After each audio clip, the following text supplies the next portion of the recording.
¿Tienes ganas de saborear la mejor comida? Entonces tienes ganas de Puebla. Ven a degustar la amplia gastronomía de nuestro estado, como el delicioso mole poblano, el riquísimo pipián verde, el exquisito manchamanteles y el inigualable sabor del mole encacahuatado. ¡A darle, que es mole de Puebla! Ven y disfruta en familia la mejor experiencia gastronómica en nuestro estado. Por Puebla, hagámoslo juntos. Tienes ganas de Puebla. Amigos, bienvenidos a una entrevista más. Mi nombre es José Manuel Trinidad Corona y esta vez está con nosotros Claudia Rivera Vivanco, quien es expresidenta municipal de Puebla Capital, a quien le preguntaremos si tiene la intención de participar por la capital otra vez o por la gubernatura de Puebla. Quédense con nosotros. Bienvenida, gracias por aceptar la invitación. Oye, ¿cómo vienes trabajando en este caso, en estas ocasiones, a favor de Morena? Pues hay mucho trabajo que se está realizando, como sabes, desde que empieza el movimiento de regeneración nacional, las tareas es seguir tocando puertas, tocando corazones, tocando conciencias, de un convencimiento enfocado en un proyecto de nación, que se basa justamente en que todas y todos los mexicanos y mexicanas libres, que queremos un desarrollo, una igualdad, unas mejores condiciones de nuestro país, podamos sumar y contribuir con nuestro granito de arena desde cualquiera de nuestras trincheras. Ese es, digamos, que el objetivo que encarna Morena como movimiento, como partido sigue siendo el principio, y las tareas se tienen que seguir desarrollando con encargos, sin encargos, desde nuestra esencia como ciudadanas y como ciudadanos.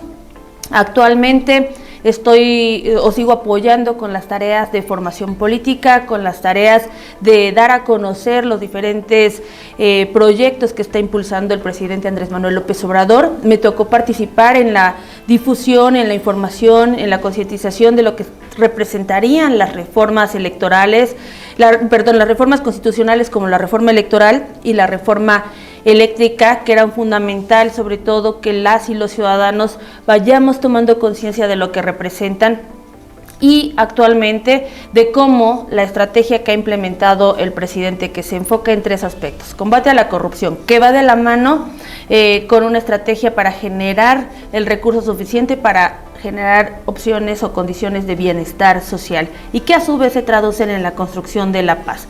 Digamos que articuladas son parte de las tareas, y ahora con miras a la actualización de lo que será el proyecto de nación, con miras a 2024 y lo subsecuente. Oye, Claudia, ¿cuáles fueron las obras más importantes que el día de hoy ya tienen una concientización en Puebla Capital y obviamente dejan ese buen sabor de boca? Mira, doy testimonio, y siempre lo digo así, de que la estrategia del presidente Andrés Manuel López Obrador funciona. Y esa estrategia, que te decía yo, enfocada en 3 aspectos, que tiene que ver con el combate a la corrupción, que va de la mano con la política de austeridad republicana, generar acciones de bienestar social y darle a la estrategia de seguridad con un modelo de construcción de la paz, se aplicó en una ciudad como Puebla, una ciudad que no es menor, es la 4ª más grande del país, es más grande incluso que algunos estados, y representa una población que se está acercando a los 2 millones de habitantes. Este tipo de estrategia se aplicó en el municipio. La acción de combatir la corrupción y de austeridad republicana nos permitió ir generando un fortalecimiento de las finanzas municipales, que a su vez se traduce en ir teniendo y ganando una autonomía del municipio, pero además no estar esperando a ver qué le dan o qué otra orden de gobierno le va a asignar de recurso al municipio, sino con sus propios recursos y sus fuerzas como suma en esa transformación. Y esas estrategias sirvieron para que el municipio de Puebla pudiera fortalecer sus recursos propios, dejar sin deuda pública al municipio en solamente 3 años, algo que ningún otro partido había logrado, ningún otro gobierno. Y ahí, cuando empieza el golpeteo contra Morena, se les cae el argumento, porque ya había gobernado PRI, ya había gobernado PAN, y ninguno había dejado sin deuda al municipio, sino todo lo contrario, endeudar. Algunos preguntaban, bueno, nos dejaron al municipio sin deuda, pero ¿se dejaron de hacer cosas en algunos otros lugares? La respuesta es no. Por lo contrario, se logró ese recurso que se fue fortaleciendo de las finanzas propias, distribuirlo en las juntas auxiliares, que son las zonas del municipio que tenían mayor rezago. Es decir, se cambió también el modelo de inversión en la propia ciudad y en lugar de concentrarlo en las que históricamente son visibles o las de mayores ingresos de la población, se atendió entonces la parte más vulnerable, las zonas periféricas, incluidas las juntas auxiliares. El récord histórico en obra pública, que fueron más de 1.300 millones de pesos de estos recursos propios, es decir, del municipio. Cuando digo doy testimonio de que la estrategia del presidente Andrés Manuel López Obrador funciona, es porque en el municipio de Puebla se logró hacer esta acción. ¿Y esto en qué resultado arrojó? Que la ciudadanía comenzó a ver un modelo diferente de participación y de interacción. Esto que ha dicho él, que tiene que ver con un modelo humanista, da paso a que empiece a recuperarse la confianza entre las autoridades, entre los servidores y servidoras públicas y la ciudadanía.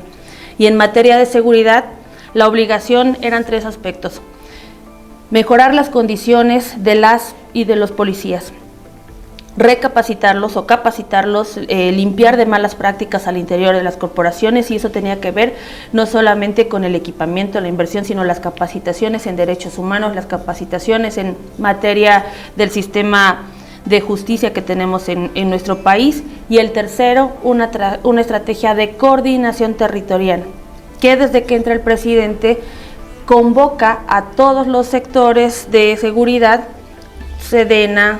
No existía Guardia Nacional cuando iniciamos, pero lo que daría paso a la Guardia Nacional, policías estatales, municipales y sus respectivas autoridades.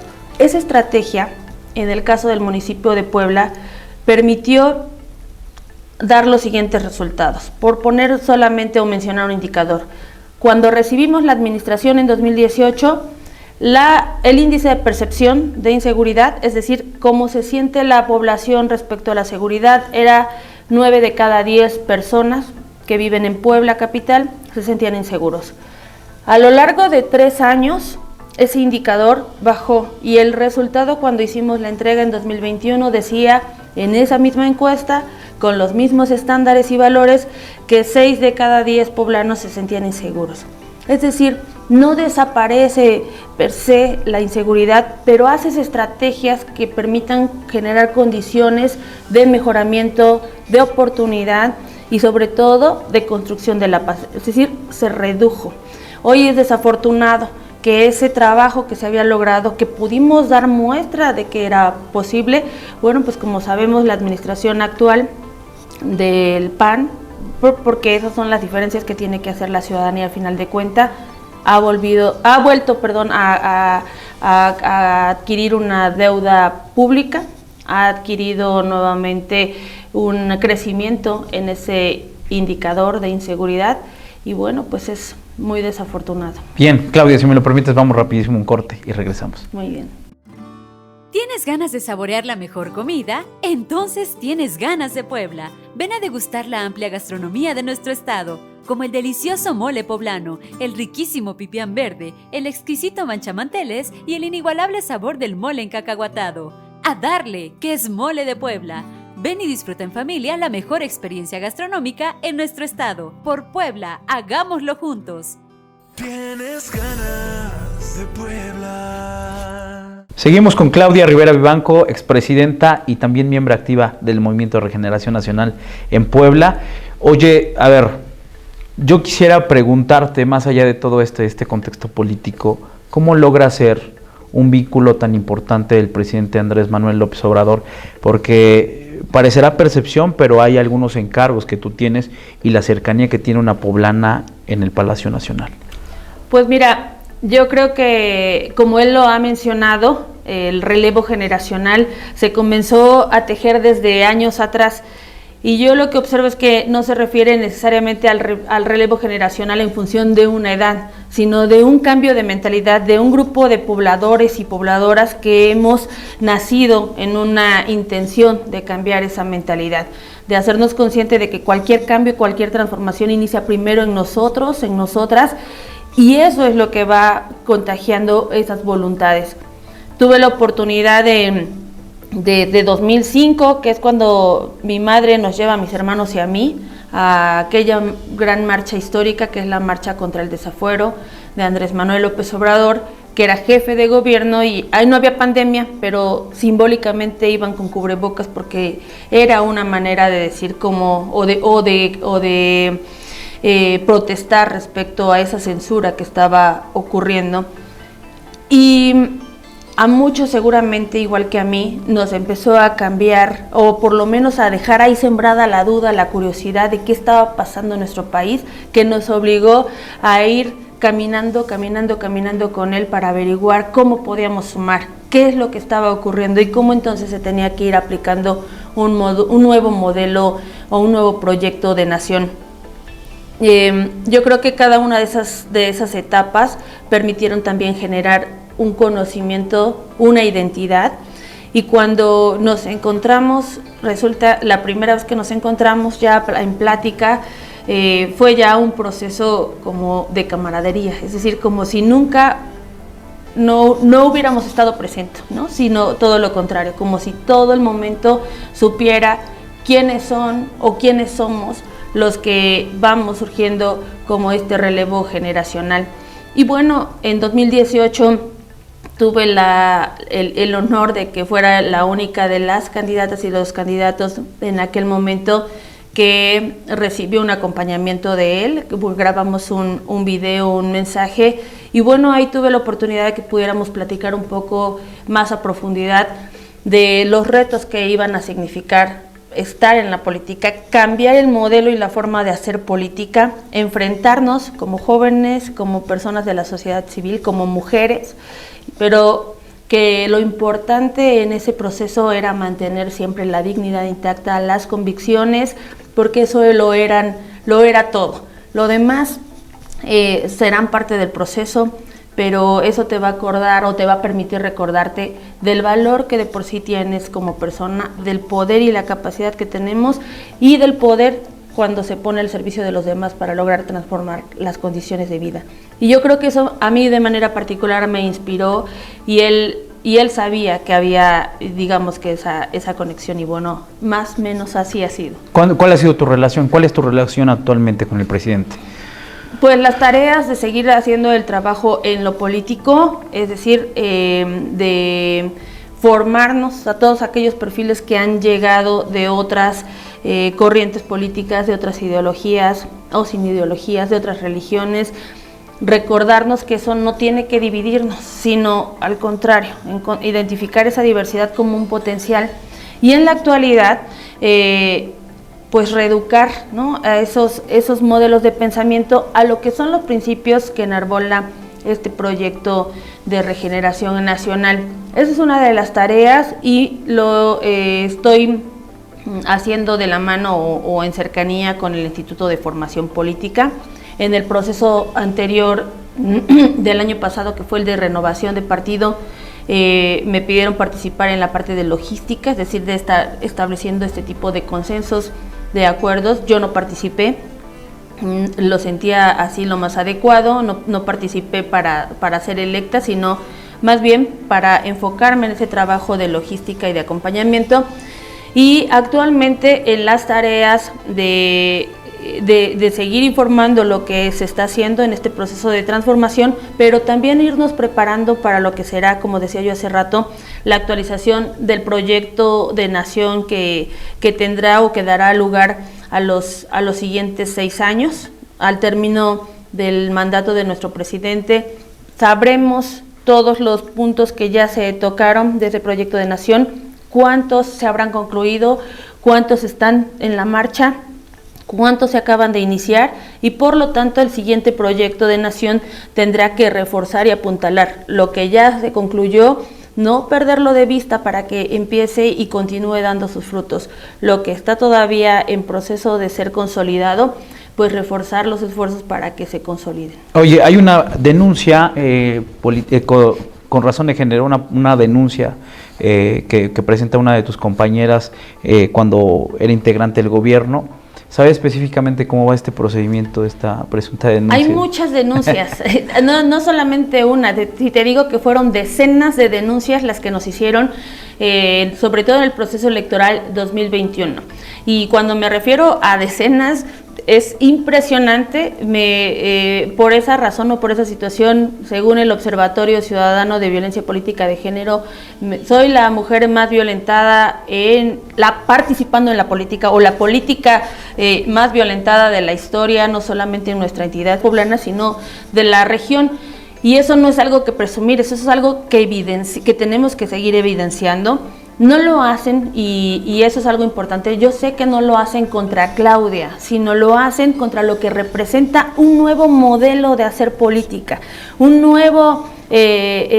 nueva oportunidad para la gente que éramos los sin nombres, que éramos los nadie, que veníamos de la sociedad civil, que veníamos de un barrio como el mío, que es el barrio de San Miguelito, que estudiamos en la UAP y que andábamos enterándonos de lo que pasaba en nuestro país, con marchas que durante muchos años habían sido estereotipadas y decían que allí iban los que no tenían nada que hacer o los que estaban acarreados. Y a mí me toca saber que es otra la dinámica que estamos viviendo, y entonces retas a un status quo.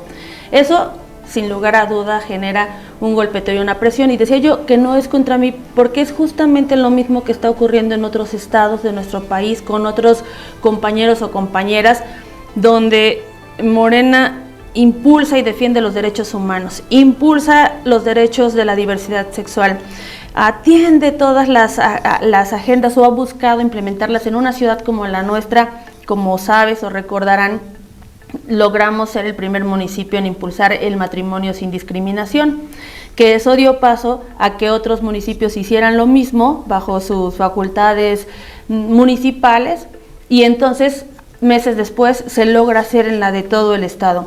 El primer gabinete paritario de toda la historia lo tuvo el municipio de Puebla, y el presidente también instaló un gabinete paritario, solo que a nosotros nos tocó iniciarlo en octubre. Él entra en funciones en diciembre, pero era el principio, es decir, no titubeas en esas acciones que puedan mejorar una condición de oportunidad. Tengo también el orgullo de decir que pude nombrar y acompañar, acuerpar a mujeres en posiciones que fueron difíciles, porque históricamente habían sido ocupadas únicamente por hombres. Y fue la Secretaría de Gobernación, la Secretaría de Seguridad Pública. Y también, si recordarás, fue un golpeteo muy fuerte, ¿no? De por qué había mujeres en esos espacios que eran de hombres, que qué le decían, le preguntaron un día Lourdes, ¿y quién más estaba? A Lourdes y Catalina Pérez Osorio, después en la Secretaría de Gobernación. Catalina tuvo la tarea, ella es feminista de años, le toca junto con el grupo de Marcela Lagarde, cuando estaban estudiando en la UAP, iniciar un movimiento muy importante, que imagínate toda la trayectoria que han logrado dar hasta el concepto de feminicidio, que es algo que impulsa a Marcela en su tiempo, Marcela Lagarde. Pero bueno, regresando, a Catalina le toca iniciar con la creación de la Secretaría de Igualdad Sustantiva de Género. Esa fue una estrategia que yo tenía considerada, que el Instituto de las Mujeres cobrara una relevancia en nuestra estructura orgánica, porque tenía que estar al nivel de la seguridad, del bienestar, de la Secretaría de Economía,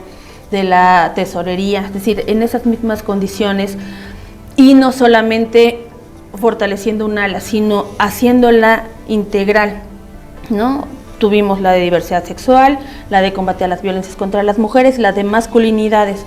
Y después de que terminó de hacer esa instalación, dejó ese encargo y ocupó la de la Secretaría de Gobernación. Y bueno, regresando a por qué tantas denuncias, en 2021 se vino una guerra, no solamente una guerra mediática, sino también una guerra jurídica brutal de gente que va contra que Morena continúe, ¿no? Lo mismo que nos pasó aquí en la ciudad de Puebla, ocurrió en la Ciudad de México con las demás alcaldías. No son fenómenos aislados, van en esa, digamos, misma circunstancia de una oposición que está muy arraigada. Aquí en Puebla pudimos observar en 2021 como personajes nacionales, Marco Cortés, Calderón, Claudio X González estuvieron constantemente dando pronunciamientos, organizándose, soltando los recursos para impedir que Morena pudiera continuar las labores de transformación. Pero lo que yo digo es que al margen de todas esas denuncias, lo que nos corresponde a nosotros es contribuir y hacer el cumplimiento de lo que marca la ley. Impugnar, por supuesto, aquellas que han sido un abuso, como también está ocurriendo a nivel nacional. Sabes que a Morena el Instituto Electoral lo ha querido censurar, le ha querido quitar, es decir, nos quieren quitar las causas que nosotros abanderamos. Afortunadamente la ciudadanía se da cuenta que no es de ahora, sino que ha sido histórico, y entonces pierde credibilidad ese tipo de prácticas que quieren cometer algunos personajes dentro de las instituciones. La tarea siempre va a ser dar cumplimiento a lo que marca la ley, hacer la defensa de lo que corresponde, en este caso las impugnaciones, como ha sido en mi caso. He impugnado todas aquellas que obedecen más bien a un interés particular y que violentan no solamente mis derechos, sino también de la ciudadanía, y afortunadamente todas las hemos ido ganando. Todavía nos queda un caminito largo que recorrer, pero pues esa es la estrategia. Oye, Claudia, finalmente 2 preguntas más. Saber cuál es tu relación con Ignacio Mier Velasco, con Alejandro Armenta, y saber si te veremos en la boleta en las próximas elecciones. Mira, la relación con ambos pues es de compañeros. Ambos están dentro de este proyecto de nación, ¿no? Que ha impulsado el presidente. Cada uno se ha ido sumando a Morena en diferentes etapas, en diferentes momentos. Los dos traen una trayectoria de otros partidos, del PRI, y los dos se han convencido de que la estrategia o la opción es la que impulsa el presidente Andrés Manuel López Obrador. Yo lo que observo es que en cada una de las tareas, uno en el Senado, otro en la Cámara de Diputados, han hecho lo que les ha correspondido desde sus facultades y dentro de la agenda que tenemos que cumplir para lograr esta transformación. De igual manera que me ha tocado a mí desde la trinchera, o desde que me tocó a mí desde la trinchera del ayuntamiento, sentar esas bases y apostarle a que es posible un modelo de transformación que es humanista, que busca la igualdad, que busca combatir las injusticias y que busca construir la paz. Y bueno, pues en ese sentido vamos como compañeras y como compañeros. Y respecto a si estar en las boletas, eso no va a ser una decisión mía, esa va a ser una decisión del partido, y la decisión más importante será la de la ciudadanía. Pero si quieres participar. Pues estoy participando, mejor dicho, o no he dejado de participar desde antes de 2018, porque algo que aprendimos como esta nueva generación es que no necesitas un encargo para hacerte consciente y por lo tanto para hacerte responsable de lo que necesita tu país para transformarlo. Y esa al menos a mí me ha funcionado de esa manera, porque esa convicción fue la que me permitió que en 2018 me considerara el partido para poder abanderar las tareas, con todos los retos que eso significó, porque hubo desde quererme convencer por algunos compañeros de que cambiara el género, hubo la intención de quererme convencer que yo declinara por otros perfiles que estaban invitando del PAN. Bueno, la historia que ya alguna vez han escuchado, pero hubo todos esos intentos, ¿no? Porque no eres conocida, porque qué experiencia, etcétera, etcétera. Es decir, eso que teníamos arraigado de años atrás. Y el reto era mantenerse con la firmeza, como me dijo el presidente en su momento, mantenerse con la firmeza, con la convicción, porque eso lo va a hacer todo. Y esa convicción me permitió que en 2021 el partido nuevamente me encomendara la responsabilidad y el reto de darle continuidad a ese proceso. Ahora ya veremos más adelante qué es lo que sí va a hacer el partido. Primero, se tendrá que definir por género. Acordémonos que va a tener que garantizar esa igualdad. Son 8 estados los que compiten en 2024, más la Ciudad de México. Por lo tanto, 5 espacios serán ocupados por mujeres. Ok. La pregunta, o lo que preguntará Morena, porque será mediante encuesta, es quién es el perfil hombre más conocido de Morena, si lo ubicas de Morena, si impulsa las agendas y las tareas de Morena, si combate la corrupción, etcétera, etcétera.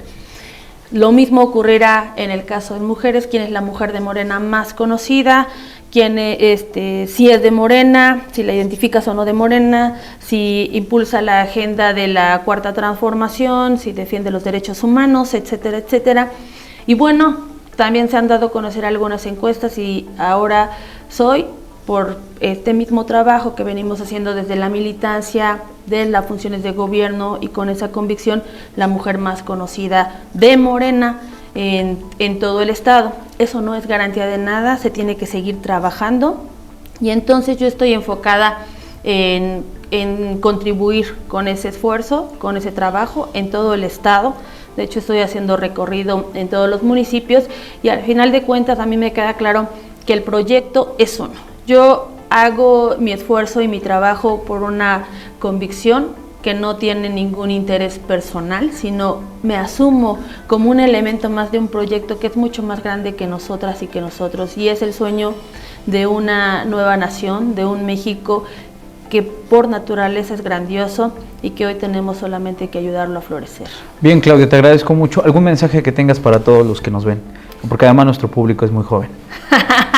Pues decirles que nunca se rindan, que a veces ante los diferentes escenarios que nos pone la vida, uno se cuestiona qué propósito tendrán, pero todo tiene un propósito, todas las experiencias que nos tocan vivir ayudan a forjar nuestro carácter. Esa siempre va a ser decisión de nosotras, elegir qué persona quiero ser, qué hombre, qué mujer elijo ser y que cuando veamos en nuestro reflejo seamos uno del que nos podamos sentir orgullosos. Es natural a veces sentir temor o duda de tomar tal o cual decisión, pero lo que nunca va a ser natural es acostumbrarnos a vivir con miedo o que el miedo nos limite a expresar y a expandir nuestro potencial y nuestra creatividad. Son maravillosos. Muchas gracias, Claudia, por estar con nosotros. Gracias a todos. Gracias a ti.